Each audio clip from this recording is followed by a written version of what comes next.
आज हम एक अद्वितीय ग्रंथ श्रीमद् भगवद गीता के माध्यम से जीवन के मूल्य और मार्गदर्शन के विषय में बात करेंगे।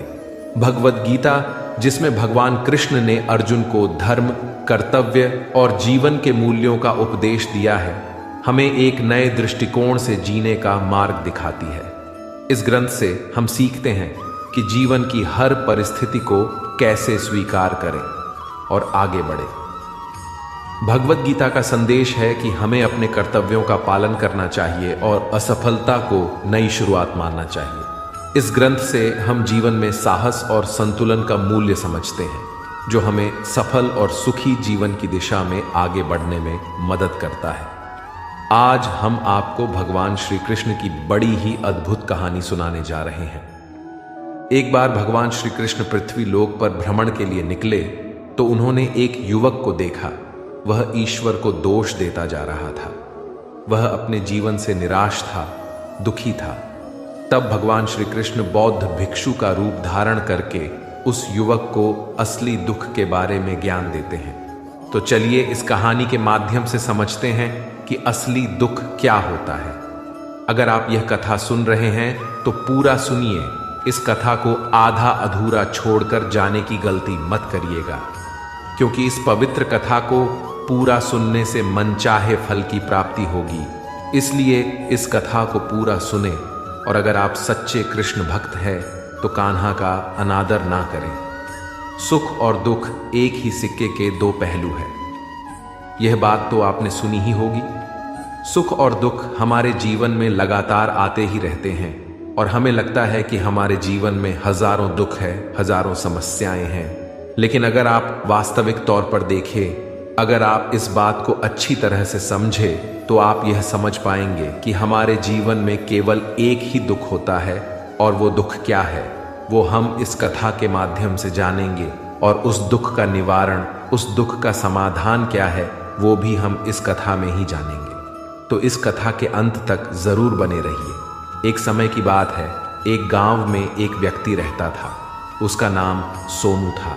वह बड़ा आलसी था और अपने जीवन से बहुत निराश था। और उसका कारण यह था कि उसने अब तक अपने जीवन में कुछ भी हासिल नहीं किया था। वह कुछ भी नहीं करता था। उसके घर वाले भी इस बात से बहुत परेशान रहते थे। वे चाहते थे कि वो बाहर जाकर कुछ अच्छा काम करे, कोई अच्छी नौकरी कर ले, लेकिन वह उनकी एक नहीं सुनता था। उसके घर वाले दूसरों का उदाहरण देकर उसे ताने मारते थे, उसे तरह तरह की बातें कहते थे, लेकिन उसे कोई फर्क नहीं पड़ता था। जबकि उसके सारे मित्र कामयाब हो चुके थे। कोई अच्छा व्यापार कर रहा था तो कोई अच्छी नौकरी कर रहा था, जिस कारण जब भी वे लोग मिलते तो वे लोग बढ़ चढ़कर अपनी बढ़ाई किया करते, लेकिन सोनू कुछ नहीं किया करता था। जिस कारण जब भी कोई उससे पूछता कि तुम क्या कर रहे हो, तो वह कुछ नहीं कह पाता। उसे यह कहने में बहुत शर्म महसूस होती थी कि वह कुछ नहीं करता। वह हमेशा सबसे केवल एक ही बात कहता था कि मैं कोशिश कर रहा हूं, लेकिन उसकी कोशिशों का कोई भी फल किसी को नजर नहीं आ रहा था। देखते ही देखते अब ऐसा समय आ चुका था कि सोनू सभी से मुंह छुपाता फिरता, ताकि कोई उससे यह ना पूछ ले कि तुम क्या करते हो, जिस कारण वह कभी किसी के सामने भी नहीं आता था। धीरे धीरे उसका मन दुखी होने लगा था। वह बहुत निराश रहने लगा था। उसे अब ऐसा प्रतीत होता था मानो वह इस धरती पर बोझ है, जिस कारण वह अपने आप को बहुत अकेला महसूस करता, बहुत तन्हा महसूस करता। एक दिन तो उसके मन में यह भी विचार उत्पन्न होने लगे कि मेरे हाथों में कुछ नहीं है तो मैं क्या कर सकता हूं। अकेले बैठकर वह रोता रहा और भगवान को दोष देता रहता। एक दिन छुपता छुपाता वह घर से निकलकर कहीं जा रहा था। तभी उसने रास्ते में देखा कि एक बौद्ध भिक्षु लोगों को प्रवचन दे रहे हैं, और प्रवचन में वह दुख की बातें कर रहे हैं। सोनू कुछ देर के लिए अपना मुंह छुपाकर वहीं पर खड़ा हो गया, ताकि उसे कोई देख न ले, और चुपचाप वो उन बौद्ध भिक्षु की बातें सुन रहा था। बौद्ध भिक्षु सभी को प्रवचन में कह रहे थे कि दुख हमारा सबसे बड़ा साथी है। हमें दुख अपने जीवन के बारे में समझाता है और हमें सही से जीने का तरीका बताता है। यह हमारे गुरु की तरह है, जिससे हमें सीखना चाहिए।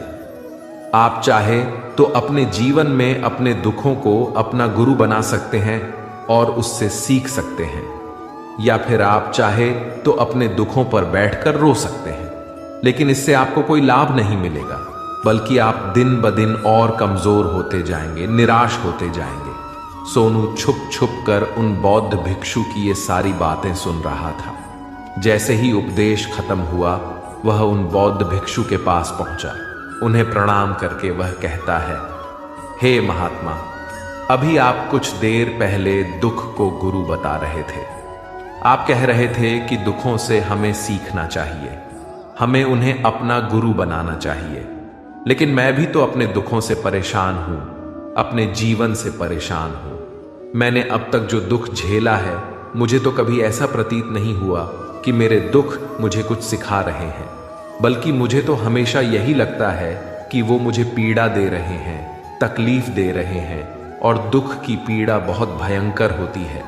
ऐसा लगता है अब इसके बाद हमारा जीवन समाप्त हो जाएगा, इसके बाद हमें कुछ नहीं मिलने वाला।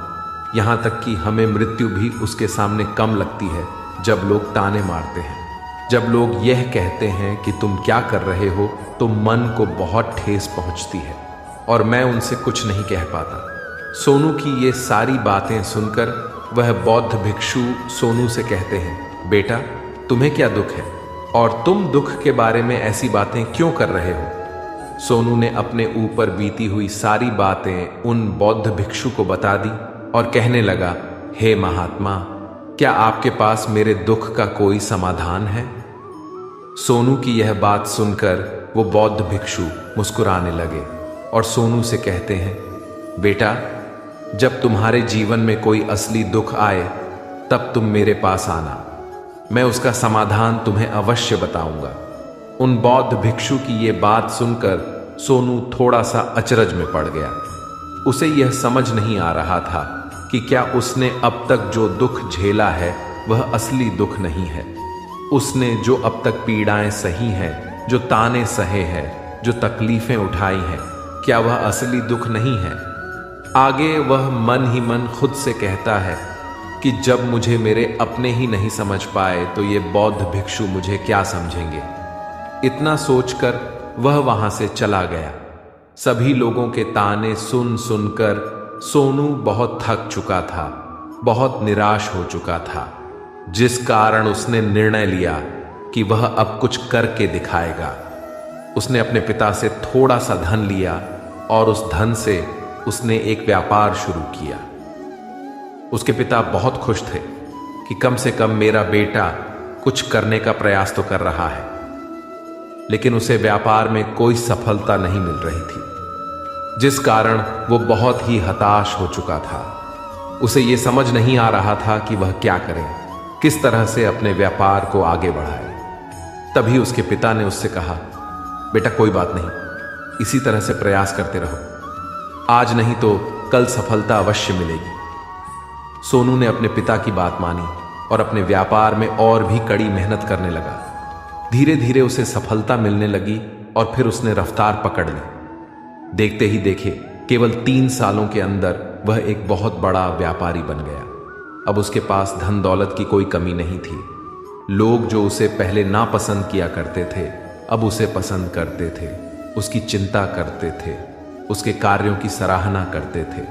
उसके माता पिता भी अब अपने बेटे से बहुत खुश थे और उसकी सफलता से अत्यंत प्रसन्न थे। धीरे धीरे सोनू के मित्रों की संख्या लगातार बढ़ती जा रही थी। सोनू के कुछ मित्रों ने उसे यह भी सलाह दी कि उसे अपना व्यापार और तेजी से बढ़ाना चाहिए, उसे और फैलाना चाहिए। जब तुम आज केवल इस नगर के सबसे बड़े व्यापारी हो, तब तुम इतना खुश हो, तुम्हारे साथ ये सारे लोग हैं।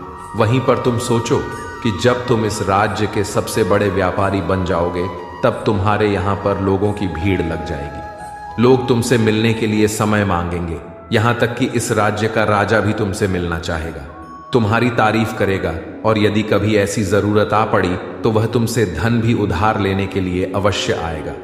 सोनू को अपने दोस्तों की यह बात बहुत पसंद आई। सोनू ने सोचा कि मेरे मित्र सही कह रहे हैं, मुझे अपने व्यापार को और बड़ा करना चाहिए और फैलाना चाहिए, तभी तो हर कोई मेरे बारे में जान सकेगा, हर कोई मुझे पहचानेगा।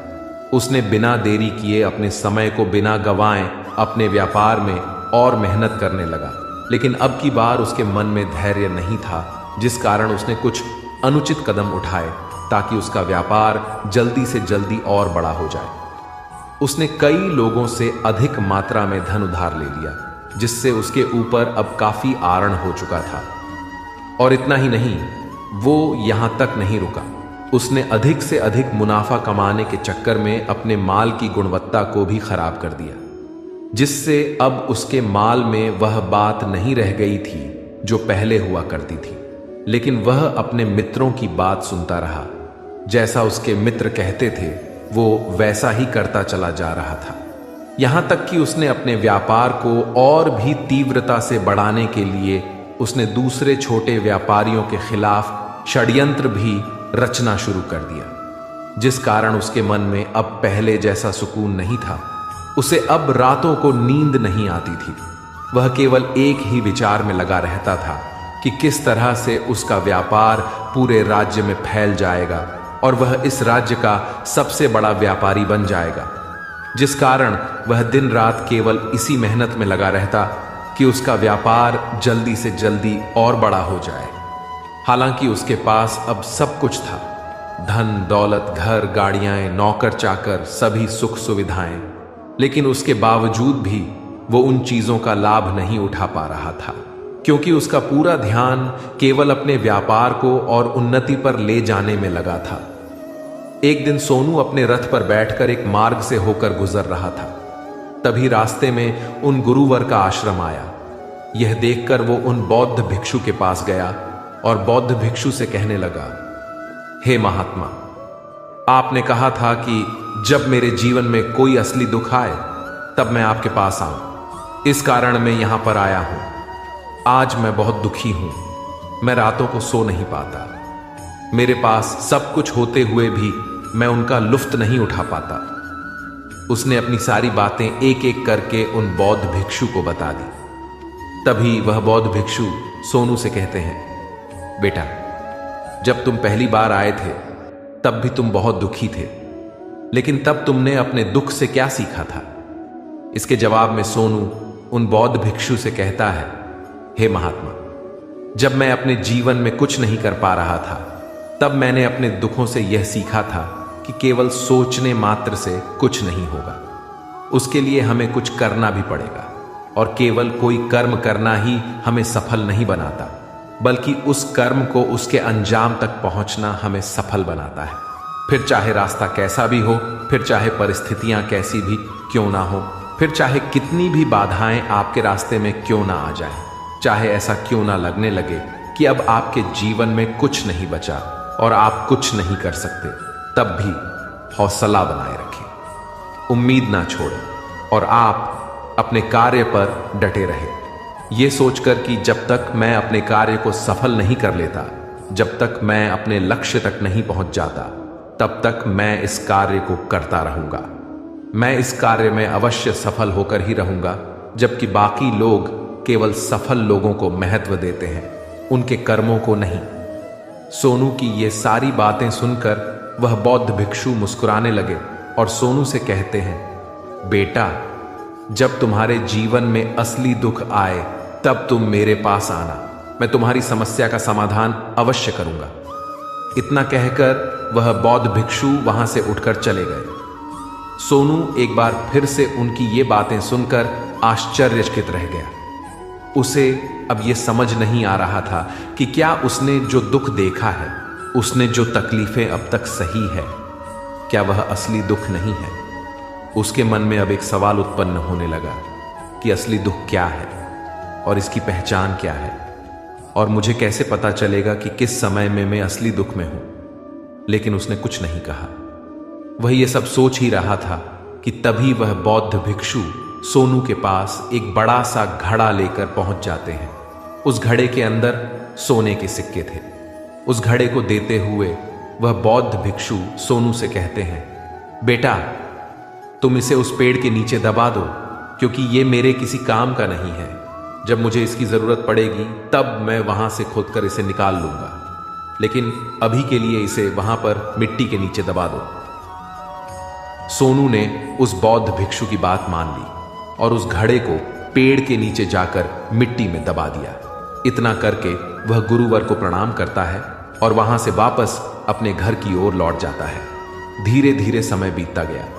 समय के साथ साथ सोनू व्यापार में और भी ज्यादा उन्नति कर चुका था, लेकिन माल की गुणवत्ता अच्छी न होने के कारण अब उसके व्यापार में घाटा होने लगा और धीरे धीरे ऐसा समय आया कि उसका व्यापार पूरी तरह से चौपट हो गया। अब उसके पास कुछ नहीं बचा था, बल्कि उसने जो कर्जे लिए थे वो कर्जे भी उसे चुकाने थे।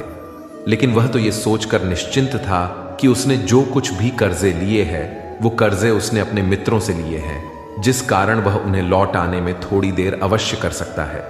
वह तो ये सोच रहा था कि उसके मित्र उसका बुरे समय पर साथ देंगे, लेकिन वापस लौटाने की मांग करने लगे। तब सोनू को एहसास हुआ कि कोई भी अपना नहीं है। उसने अपने मित्रों से उस कर्ज को लौट आने के लिए थोड़ी सी मोहलत मांगी, लेकिन सोनू के किसी भी मित्र ने उसे कर्ज लौटाने के लिए वह मोहलत नहीं दी, बल्कि वे लोग उसे जान से मारने की धमकी देने लगे।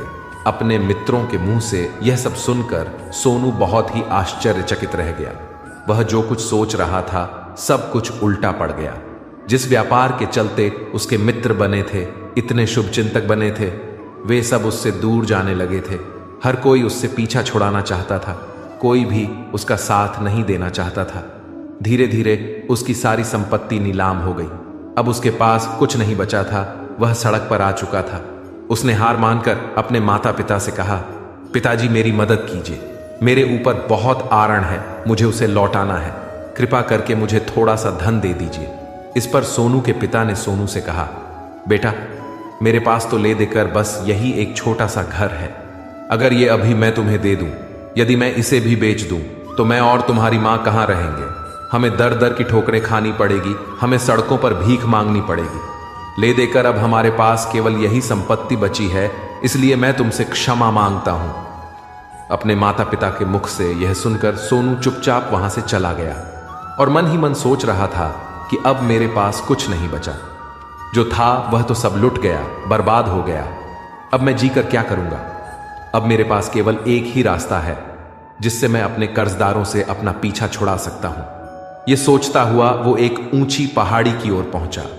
वह पहाड़ी पर चढ़ता ही जा रहा था कि तभी उसे याद आया कि उन बौद्ध भिक्षु ने कहा था कि जब तुम पर असली दुख आए तभी तुम मेरे पास आना, मैं तुम्हारी समस्या का समाधान अवश्य करूंगा। यह सोचकर सोनू के मन में एक बार फिर उम्मीद की एक लहर दौड़ पड़ी। सोनू तुरंत दौड़ता हुआ उन बौद्ध भिक्षु के पास पहुंचा और सोनू ने उन्हें प्रणाम करके अपने ऊपर बीती हुई हर एक बात उन्हें बता दी और कहने लगा, हे महात्मा, आपने कहा था कि जब मेरे ऊपर असली दुख आएगा तब आप उसका समाधान अवश्य करेंगे। तभी वह बौद्ध भिक्षु सोनू की इस बात को सुनकर मुस्कुराने लगे और कहते हैं, बेटा कहाँ है असली दुख? जब तुम्हारे जीवन में असली दुख आएगा तो मैं उसका समाधान अवश्य करूंगा। उन बौद्ध भिक्षु के मुख से यह सुनकर सोनू के सब्र का बांध टूट गया और सोनू ने उन बौद्ध भिक्षु से कहा, हे महात्मा, आखिर ये असली दुख होता क्या है? क्या मैंने आज तक जो भी दुख झेला है, जो भी तकलीफें आज तक मैंने सही है, क्या ये दुख नहीं है? क्या इसे दुख नहीं कहते? तभी वो बौद्ध भिक्षु सोनू से कहते हैं, बेटा पहले तुम मुझे ये बताओ कि तुमने अपने दुख से क्या सीखा। इसका जवाब देते हुए सोनू उन बौद्ध भिक्षु से कहता है, हे महात्मा, मैंने तो यही देखा है कि जो लोग तुम्हारी तरक्की में तुम्हारा पीछा करते हैं, तुम्हारे साथ जुड़ते हैं, वे लोग तुम्हें अवश्य धोखा देंगे, क्योंकि ऐसे लोग बुरे समय पर तुम्हारा साथ नहीं देने वाले, बल्कि तुम्हारा फायदा उठाने का ही वह प्रयास करेंगे। इसलिए ऐसे लोगों पर भरोसा ना करें, बल्कि जो लोग तुम्हारी असफलता के समय पर, तुम्हारे बुरे समय पर तुम्हारे साथ खड़े हैं, वही तुम्हारे असली मित्र है और वही तुम्हारे साथ रहते हैं। और ऐसे लोग तुम्हें बहुत कम मिलते हैं और जिन्हें ऐसे लोग मिलते हैं उन्हें हमेशा उनकी कदर करनी चाहिए। आगे सोनू उन बौद्ध भिक्षु से कहता है कि जब तुम कोई कार्य कर रहे हो तो उसे पूरी ईमानदारी से करो, धैर्य रखो, लालच ना करो और अपने लक्ष्य तक पहुंचने के लिए किसी के लिए भी कोई षड्यंत्र ना रचो, क्योंकि ऐसा करने से तुम्हारे साथ ही बुरा होगा और तुम हमेशा नुकसान में रहोगे। सोनू की सारी बातें सुनकर बौद्ध भिक्षु उस पेड़ के पास पहुंचे। उन्होंने गड्ढा खोदा और वह घड़ा निकालकर सोनू के हाथ में थमा दिया, जिसमें सोने के सिक्के भरे हुए थे। वह घड़ा सोनू के हाथ में थमाते हुए उन बौद्ध भिक्षु ने कहा, लो इसे पकड़ो, और जब तुम्हारे जीवन में असली दुख आए तब तुम मेरे पास आना, मैं उसका समाधान अवश्य करूंगा। सोनू अब भी बड़ी अचरज में था। उसे यह समझ नहीं आ रहा था कि आखिर ये असली दुख है क्या, लेकिन उसने अपने हाथों में पड़े हुए उस घड़े को देखा जिसमें सोने के सिक्के थे, और यह देखकर उसे मन ही मन लगा कि चलो अब थोड़ी सी राहत अवश्य हो जाएगी। मैं अपने मित्रों का वो कर्ज लौटा सकता हूं और एक नया व्यापार भी फिर से आरंभ कर सकूंगा। उसने उन बौद्ध भिक्षु को प्रणाम किया, उनका धन्यवाद किया और वहां से चला गया। सोनू ने उन सोने के सिक्कों से सभी का कर्जा लौटा दिया और अपने लिए एक बार फिर से नया व्यापार शुरू किया। व्यापार छोटा था, लेकिन अब की बार सोनू बहुत खुश था। उसने पूरी ईमानदारी, मेहनत और लगन के साथ अपने व्यापार पर काम किया और देखते ही देखते एक बार फिर से वो एक बड़ा व्यापारी बन गया। इस बार उसने कोई लालच नहीं किया और ना ही किसी के लिए कोई षड्यंत्र रचा, बल्कि पूरी ईमानदारी और मेहनत के साथ अपने व्यापार पर काम किया। लेकिन जैसे जैसे आप धनी होते जाते हैं, जैसे जैसे आप अमीर बनते जाते हैं, आपके मन में एक डर और उत्पन्न होने लगता है, और वो है अपनी दौलत को ना खो देना। जिस कारण लोग दान करना शुरू कर देते हैं, पुण्य करना शुरू कर देते हैं, लोगों की मदद करते हैं ताकि उनके जीवन में कभी कोई दुख ना आए। लेकिन यह जीवन सुख और दुख का संगम है, जिस कारण हर किसी को सुख और दुख से होकर गुजरना ही पड़ता है। इसी वजह से एक बार फिर से सोनू के जीवन में एक और दुख उत्पन्न हुआ। अब की बार उसके माता और पिता दोनों की मृत्यु हो गई। सोनू अपने माता पिता से बहुत प्रेम करता था, जिस कारण उसके मन को बहुत गहरा आघात पहुंचा। जब आखिरी बार वह उन्हें देख रहा था तो उसके मन में हजारों सवाल उत्पन्न होने लगे। वह अपने घर लौटा। घर लौटकर उसने देखा कि जिस संपत्ति के लिए वे हमेशा लड़ते झगड़ते रहते थे, आज उसकी देखभाल के लिए कोई नहीं था। उसके माता पिता ने जो भी मेहनत की, जो भी अपने जीवन में इकट्ठा किया, सब यही रह गया। लेकिन अब सब कुछ खत्म हो चुका था और सोनू का मन अब बहुत बेचैन हो रहा था। उसके मन में हजारों सवाल उत्पन्न हो रहे थे और वह अपने आप को बहुत अकेला महसूस कर रहा था। उसे बहुत खाली सा महसूस हो रहा था। उसने इधर उधर देखा, लेकिन उसे कुछ समझ नहीं आया। तभी उसे उन बौद्ध भिक्षु की याद आई। फिर वो तुरंत ही उन बौद्ध भिक्षु के पास पहुंचा। उसे देखते ही उन बौद्ध भिक्षु ने सोनू से सवाल किया, क्या बात है बेटा, क्या कोई फिर से दुख आन पड़ा? तभी सोनू ने कहा, नहीं गुरुदेव, अब तो सब ठीक है, लेकिन आज मेरे माता पिता की मृत्यु हो गई और मैं बहुत अकेला महसूस कर रहा हूं। मैं बहुत दुखी महसूस कर रहा हूं, जैसे कुछ खाली सा है, जैसे कुछ अकेलापन सा है। तभी वो बौद्ध भिक्षु सोनू से कहते हैं, बेटा, इसमें दुखी होने वाली बात क्या है? ये तो जीवन है, एक दिन तो सभी को जाना है। यहां पर कोई भी रहने नहीं आया और ना ही कोई रहेगा। हम सब एक ना एक दिन मृत्यु को प्राप्त हो ही जाएंगे, और मृत्यु कब आएगी ये किसी को नहीं पता। हो सकता है कि तुम्हारी मृत्यु कल ही हो जाए या फिर आज और अभी। ये सुनकर सोनू आश्चर्यचकित रह गया। उसने उन बौद्ध भिक्षु से कहा, हे महाराज, आप ये क्या कह रहे हैं? मैं तो अभी जवान हूं और मुझे तो अभी अपनी पूरी उम्र जीना है। मैं तो जीना चाहता हूं, कुछ करना चाहता हूं, और आप कह रहे हैं कि मैं कभी भी मृत्यु को प्राप्त हो सकता हूं। इस पर वो बौद्ध भिक्षु सोनू से कहते हैं, बंदे, इस भ्रम में मत रहना कि मृत्यु केवल बूढ़ों को आती है। बूढ़ों के सामने तो उनके जवान बच्चे तक मर जाते हैं। मृत्यु कभी किसी की उम्र देखकर नहीं आती और ना ही किसी को बताकर आती है। उन बौद्ध भिक्षु के मुख से ये सारी बातें सुनकर सोनू और भी ज्यादा बेचैन हो गया और वो चुपचाप वहां से चला गया। उसके मन का वह खालीपन अब भी वैसा ही था। वह अपने आप को बहुत अकेला महसूस कर रहा था। उसके बाद से उसका मन अपने व्यापार में भी नहीं लगता। जब भी वह कोई कार्य करता तो उसके मन में ढेर सारे प्रश्न उठने लगते। वह क्या कर रहा है, क्यों कर रहा है, और उसने इस कार्य को क्यों किया। उसके मन में अब एक और प्रश्न उत्पन्न होने लगा था। क्या हम यहां पर केवल इसीलिए आते हैं कि इस जीवन को भोगे और एक दिन मृत्यु को प्राप्त हो जाए? वो ये समझ नहीं पा रहा था कि जीवन का असली मतलब क्या है।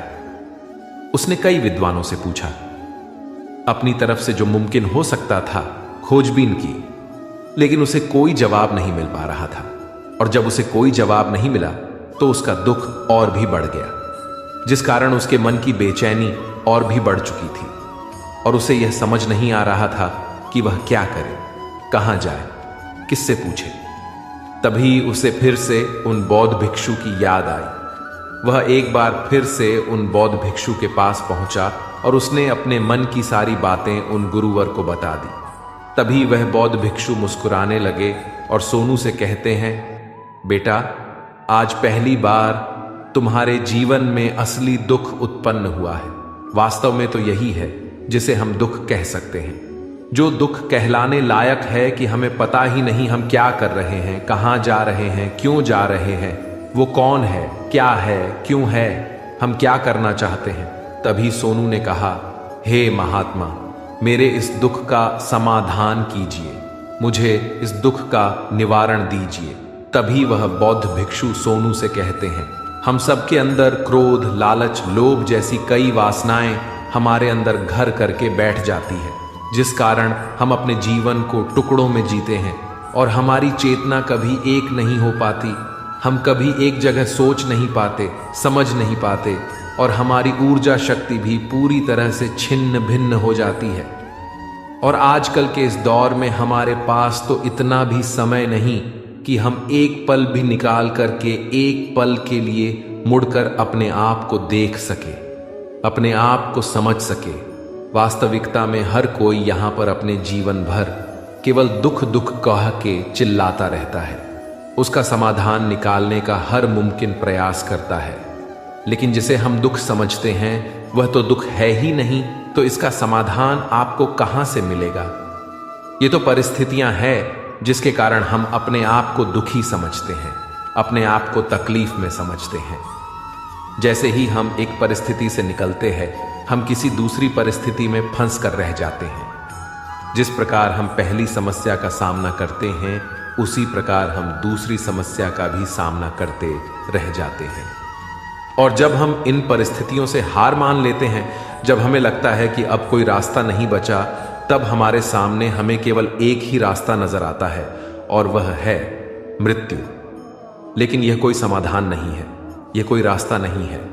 इसलिए यदि आप सचमुच अपनी समस्याओं का समाधान चाहते हैं तो अपने आप को इकट्ठा करना सीखें, अपनी ऊर्जा को इस संसार में वापस कीजिए, उसे एक कर और अपने ऊपर ध्यान लगा।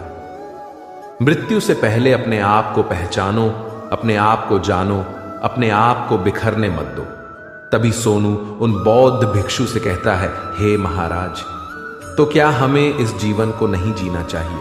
क्या हमें अपनी इच्छाओं को पूरा नहीं करना चाहिए? बौद्ध भिक्षु सोनू के सवाल का जवाब देते हुए कहते हैं कि हमें किसी से भी लगाव नहीं रखना चाहिए, हमें अपनी इच्छाओं को मार देना चाहिए, हमें संपत्ति इकट्ठा नहीं करनी चाहिए, क्योंकि हम मनुष्य की इच्छाएं, कामनाएं, वासनाएं ऐसी होती है जैसे मानो कि एक पर्वत से गिरता हुआ झरना जिस पर किसी का नियंत्रण नहीं है, सीबाए देखते रहने के और परेशान होने के।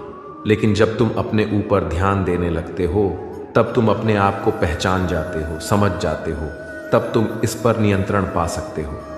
तब इच्छाएं भी तुम्हारे बस में होती हैं और फिर तुम चाहो तो उन इच्छाओं की पूर्ति भी अवश्य कर सकते हो। गुरुदेव की ये सारी बातें सुनकर सोनू ने गुरुदेव से कहा, हे महाराज, आपका बहुत बहुत धन्यवाद।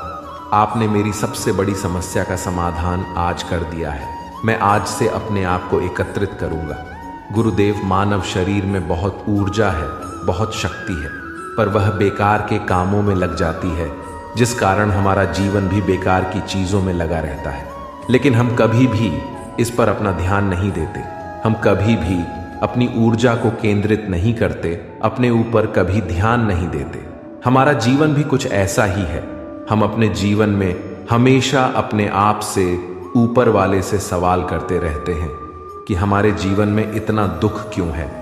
हम सभी के मन में यह सवाल तो अवश्य ही उठता है, और इसका जवाब है कि वह ईश्वर यह चाहता है कि हम अपने जीवन के अंतिम दुख तक पहुंच सके, उस गहराई तक पहुंच सके जहां पर हमें यह पता चल सके कि हमने अभी तक अपने आप को नहीं जाना, अपने आप को नहीं पहचाना। मानव शरीर के अंदर जो ऊर्जा है, जो शक्ति है, उसके बारे में हम अभी तक नहीं जानते। हम अपने आप को चाहे तो एकत्रित कर सकते हैं, अपने आप पर नियंत्रण पा सकते हैं, लेकिन हम अपनी इस ऊर्जा का व्यर्थ उपयोग करते रहते हैं, व्यर्थ की चीजों में लगा देते हैं, जिस कारण हम अपने आप को कभी नहीं पहचान पाते और ना ही कभी अपने आप पर नियंत्रण पा सकते हैं। लेकिन यदि आप अपने आप को जानना चाहते हैं, अपने आप को पहचानना चाहते हैं, तो पहले आपको खुद को एकत्रित करना होगा, अर्थात ध्यान लगाना होगा।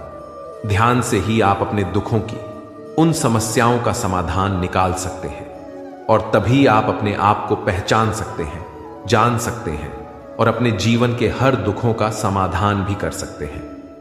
मित्रों, इस वीडियो में बस इतना ही। उम्मीद है आपको यह वीडियो अच्छी लगी होगी। अगर आप इस अनमोल ग्रंथ से जुड़े रहना चाहते हैं तो हमारे चैनल को सब्सक्राइब करें और बेल आइकन दबाएं, ताकि आप हमारी नई वीडियोस को मिस न करें। मिलते हैं अगले वीडियो में, तब तक के लिए अपना ख्याल रखिएगा। धन्यवाद। जय श्री कृष्ण।